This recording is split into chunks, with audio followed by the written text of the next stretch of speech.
Assalamualaikum warahmatullahi wabarakatuh. Salam sejahtera bagi kita sekalian. Hai guys, perkenalkan nama saya Nizal Zora dengan NIM 1112400020 dan dengan saya Indah Virginia dengan NIM 1112400022. Kami dari Universitas 17 Agustus 1945 Surabaya, Fakultas Ilmu Sosial dan Ilmu Politik dan jurusan Administrasi Negara dan matkul Hukum Administrasi Negara dengan dosen pengampu yaitu Pak Edi Wahyudi SH MSI. Kali ini kami akan membahas secara garis besar tentang resum kami dengan bertemakan Hukum Administrasi Negara. Yang pertama, saya akan menjelaskan apa definisi hukum administrasi negara. Jadi, definisi hukum administrasi negara yaitu satu cabang hukum publik yang mengatur hubungan antara negara dengan warga negara melalui administrasi negara. Juga terpenting membahas peran pemerintah dalam menjalankan tugas administratifnya secara hukum. Nah, peran diantaranya pastinya bertindak sesuai dengan keadilan, juga memenuhi kewajiban perlindungan hak-hak warga negara. Yang kedua ada ruang lingkup hukum administrasi. Yang pertama ada pembagian kewenangan antara lembaga pemerintahan. Hukum administrasi mengatur bagaimana kewenangan dibagi antar lembaga-lembaga pemerintahan, baik tingkat pusat ataupun maupun di daerah. Contohnya pembagian kewenangan antara pemerintah pusat dan daerah dalam urusan pendidikan dan kesehatan. Pemerintah pusat bertanggung jawab atas standar nasional, sedangkan pemerintah daerah menangani operasional di wilayahnya. Yang kedua, pembuatan kebijakan. Hukum administrasi negara meliputi proses dan prosedur pembuatan kebijakan yang dilakukan oleh lembaga pemerintahan. Misalnya, Kementerian Keuangan membuat kebijakan fiskal dan pajak yang melibatkan perencanaan, konsultasi publik, dan penetapan peraturan. Yang ketiga, ada pelaksanaan kebijakan. Hukum administrasi juga mengatur pelaksanaan kebijakan, di mana lembaga eksekutif seperti kementerian atau lembaga daerah melaksanakan kebijakan yang telah ditetapkan. Contoh dari pelaksanaan kebijakan adalah pemberian izin usaha oleh pemerintah daerah. Nah, bagaimana hukum ini melindungi para masyarakat? Yang pertama ada yang namanya prinsip legalitas, yaitu menegaskan bahwa semua tindakan pemerintah harus berdasarkan hukum sah. Artinya pejabat pemerintah tidak bisa bertindak di luar kewenangan atau membuat keputusan tanpa dasar hukum. Yang kedua, ada asas-asas umum pemerintahan yang baik atau AUPB. Hukum administrasi negara menetapkan prinsip-prinsip yang harus dipatuhi oleh pemerintah seperti asas keterbukaan, kepastian hukum, dan keadilan. Jika pemerintah bertindak tanpa memperhatikan asas-asas ini, warga negara dapat menggugat tindakan tersebut. Misalnya, jika seorang warga merasa diperlakukan tidak adil dalam proses perizinan, ia dapat menuntut pemerintah karena melanggar atas keadilan. Yang ketiga, ada hak untuk mengajukan keberatan dan banding. Hukum administrasi negara memberikan hak bagi warga negara untuk mengajukan keberatan atau banding atas keputusan pemerintah yang merugikan mereka.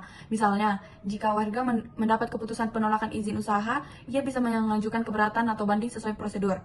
Ini memberikan ruang bagi warga untuk menuntut transparansi dan keadilan dalam tindakan pemerintah. Yang keempat ada hak menggugat di Pengadilan Tata Usaha Negara atau PTUN. Jika tindakan pemerintah dianggap merugikan dan tidak sesuai aturan, warga dapat menggugat keputusan tersebut ke PTUN. Di pengadilan ini, warga memiliki kesempatan untuk memeriksa sah atau tidaknya keputusan pemerintah.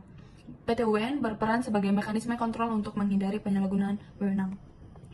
Yang kelima, sistem pengawasan dan pengaduan publik. HAN juga membuka ruang bagi pengawasan oleh lembaga-lembaga pengawas independen seperti Ombudsman untuk menangani keluhan atau pengaduan dari warga negara yang merasa dirugikan oleh tindakan pemerintah.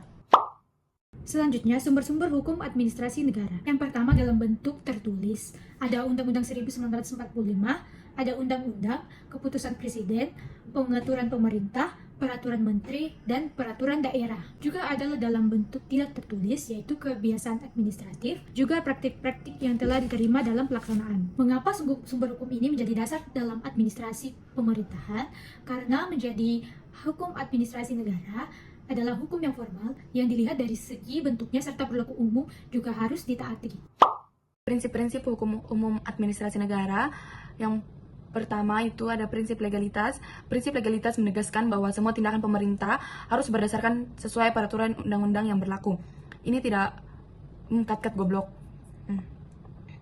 Yang kedua ada prinsip diskresi, memberikan kebebasan kepada pejabat publik untuk mengambil keputusan dalam situasi di mana peraturan perundang-undangan tidak diberikan pedoman yang rinci atau dalam keadaan darurat membutuhkan tindakan yang cepat.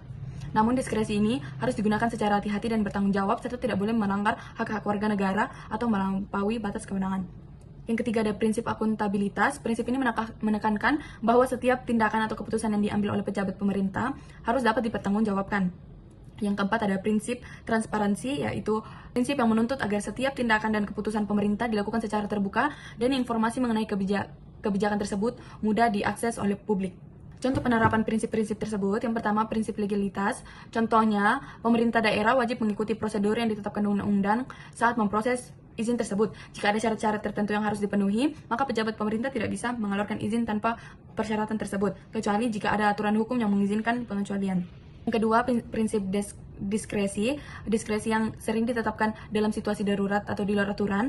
Misalnya, ketika terjadi bencana alam, kepala daerah mungkin perlu mengambil keputusan cepat untuk mengalokasikan bantuan, walaupun peraturan biasa memerlukan proses pengajuan anggaran yang panjang.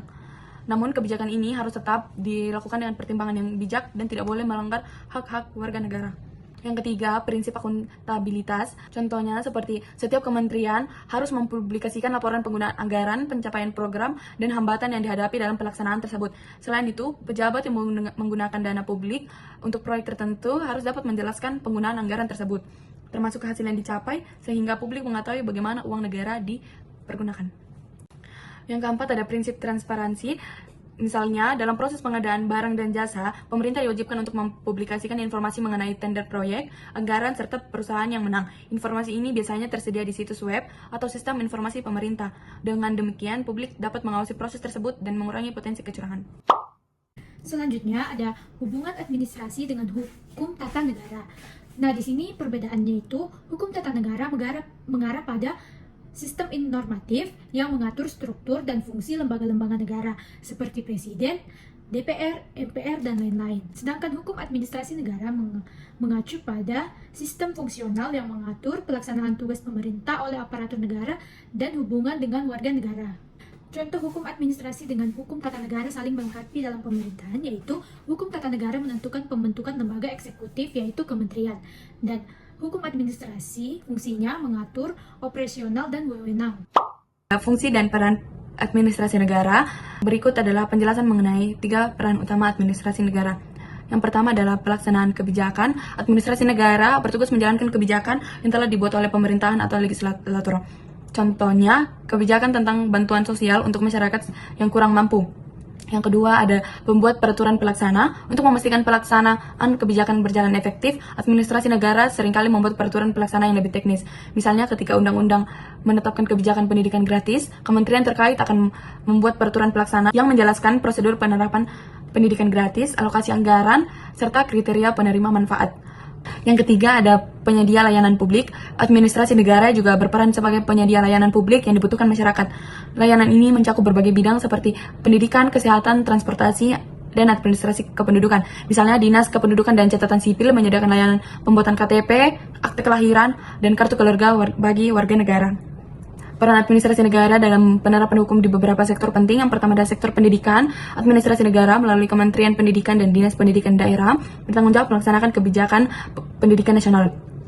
Contohnya dalam penerapan Undang-Undang tentang Sistem Pendidikan Nasional yang mengamanatkan pendidikan dasar wajib dan gratis bagi masyarakat. Yang kedua ada sektor kesehatan. Di sektor kesehatan, administrasi seperti Kementerian Kesehatan dan Dinas Kesehatan Daerah berperan dalam menjalankan kebijakan yang diatur oleh undang-undang. Misalnya UU tentang Kesehatan atau BPJS Kesehatan. Contohnya adalah Program Jaminan Kesehatan Nasional atau JKN yang dikelola oleh BPJS Kesehatan, di mana pemerintah memberikan layanan kesehatan terjangkau atau gratis bagi masyarakat berpenghasilan rendah. Yang ketiga ada sektor infrastruktur. Dalam sektor ini, administrasi negara seperti Kementerian Pekerjaan Umum dan Perumahan Rakyat atau PUPR dan Dinas Pekerjaan Umum Daerah melaksanakan proyek pembangunan dan pemeliharaan infrastruktur publik yang didasarkan pada peraturan perundang-undangan. Contohnya pelaksanaan proyek pembangunan jalan tol atau jembatan yang bertujuan meningkatkan konektivitas wilayah. Ada pula tantangan dalam pelaksanaan hukum administrasi negara. Yang pertama ialah birokrasi yang lambat, menyebabkan kurangnya responsif terhadap permasalahan yang ada di masyarakat. Kedua, ada penyalahgunaan wewenang. Penyalahgunaan wewenang pemerintah biasanya disalahgunakan untuk koruptor. Juga adanya kurangnya transparansi yang mendorong koruptor dalam aktivitas ilegal. Saran saya, tantangan ini diatasi ialah harus lebih selektif dalam melakukan pemilihan pemerintahan, memperhatikan sumber daya manusia, serta memperketat pengawasan hukum.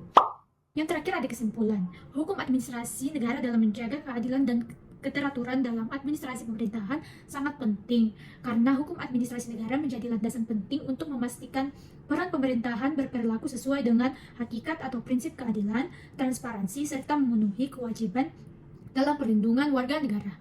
Demikian penjelasan resum hukum administrasi negara dari kami. Semoga dapat dipahami dan apabila ada salah kata kami mohon maaf. Terima kasih telah menonton video kami. Bye.